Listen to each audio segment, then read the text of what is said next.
Olá, pessoal. Aqui quem fala é o André. De novo, estou com vocês, como prometido. Hoje a gente vai começar o Quarem Tour, né? O Quarem Tour a gente vai começar justamente com o nome desse país, Israel, o Estado de Israel. Da onde vem esse nome?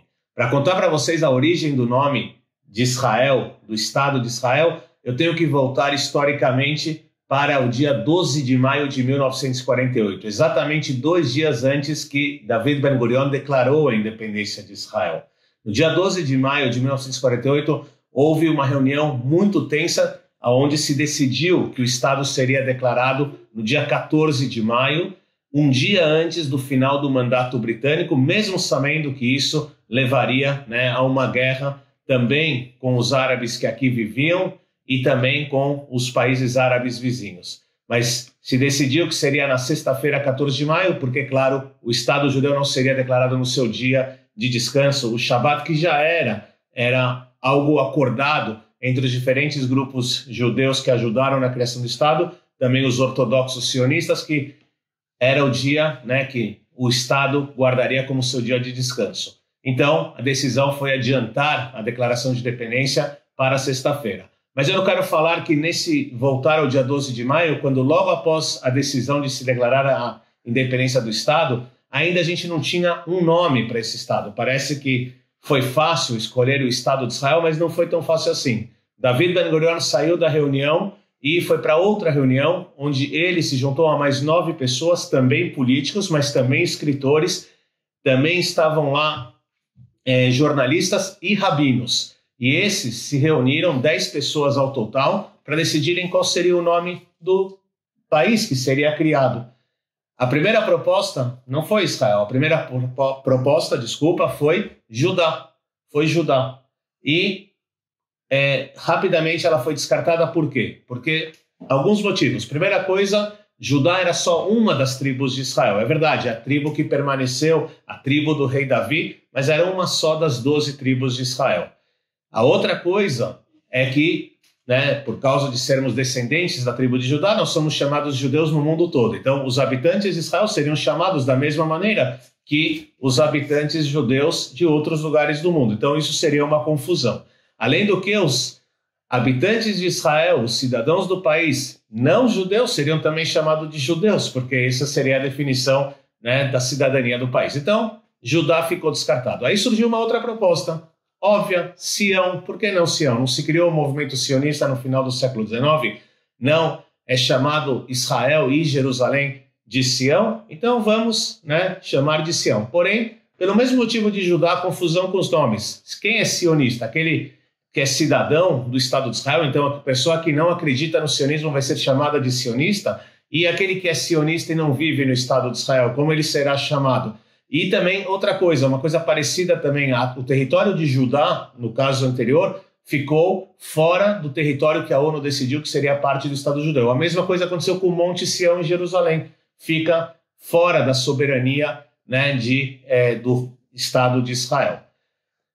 Esse também foi descartado. E aí surge uma terceira proposta. Qual que é a proposta? Sabra. Chamar o país de Sabra. Sabem o que é o sabra? O sabra é uma fruta, no Brasil é conhecido como figo da Índia. É uma fruta que vem de um cactus, que ela é toda carrancuda, espinhosa por fora, e por dentro ela é muito, muito, muito doce.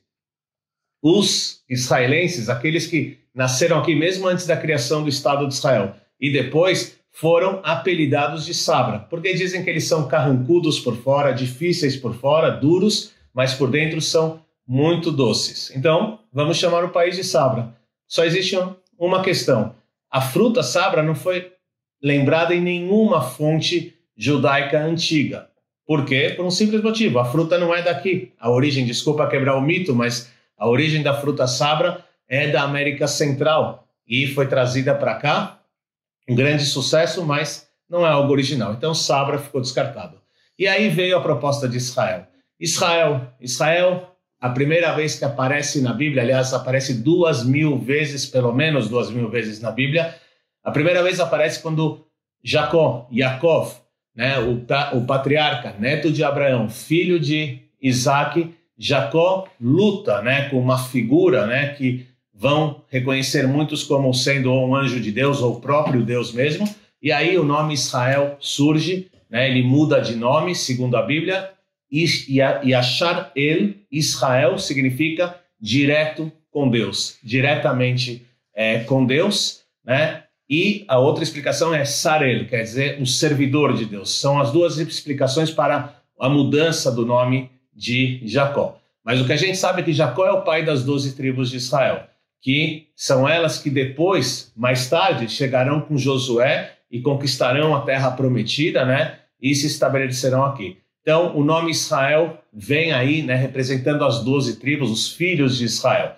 A outra coisa é que já o profeta Samuel chama essa região de terra de Israel, na Bíblia mesmo, quer dizer, já tinha uma ligação com este lugar, com Israel, com o nome Israel, a terra de Israel. E outra coisa é que já no final do século XIX, com, né, o surgimento do movimento sionista, já existem aqueles que chamam, né, o futuro Estado de Israel. E aí foi fácil, né? A verdade é que dos 10, 3 votaram contra Israel, 7, incluindo Ben Gurion, que dizem que não era, né, osso fácil de roer, se ele tinha uma coisa na cabeça, aquilo ia acontecer. Então o nome Israel acabou, né, sendo escolhido e colocado na Declaração de Independência de Israel e proclamado no dia 14 de maio de 1948. Além do nome Israel, vocês sabem que historicamente a gente também chamou esse local de Canaã, né? É um nome bíblico, a conquista das tribos foi a conquista de Canaã. E outro nome, né, muito forte, que eu vou falar sobre ele em outra oportunidade, desta região é Palestina, tá bom? Bom, pessoal, espero que vocês tenham gostado desse nosso primeiro encontro sobre o nome Israel, né? E já amanhã e nos próximos dias eu trarei mais informações. Espero que estejam todos bem nessa quarentena. Muita saúde. Shalom para todos aqui de Israel. Obrigado.